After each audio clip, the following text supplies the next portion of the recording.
Edinburgh is full of literary attractions, but any book pilgrim's first stop here should be a relatively small and hidden place, the Writers' Museum. Tucked in a wee court behind the Royal Mile, it's free to visit and stuffed with history. The Writers' Museum is dedicated to only 3 of Edinburgh's famous authors, Robert Burns, Walter Scott, and Robert Louis Stevenson. You won't find any Rowling or Rankin exhibits here. However, this doesn't make the museum any less interesting or important. Pat Watt is a Stevenson expert who volunteers at the museum. She says this Jekyll and Hyde author has had immense influence on modern literature. Stevenson wrote for the man in the street. He wrote great adventure stories, he wrote mysteries. His books covered a whole range of subjects.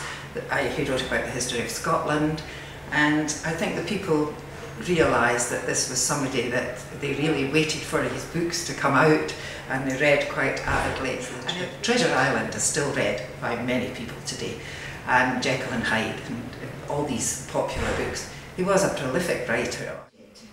Stevenson occupies the lowest level of the 3-story museum, and his exhibit is full of memorabilia, early editions of his work, and information about his life.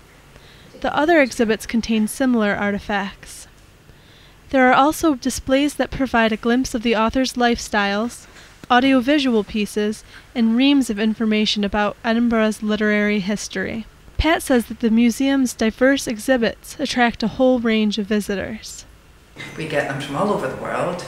We keep a book sometimes and we write down where people come. You wouldn't believe they come from Peru, they come from everywhere. A lot of young people, a lot of students, especially literary students, are fascinated by the whole museum because it's got the 3 writers. Of course, Edinburgh is very famous for its writers because we've got hundreds of writers.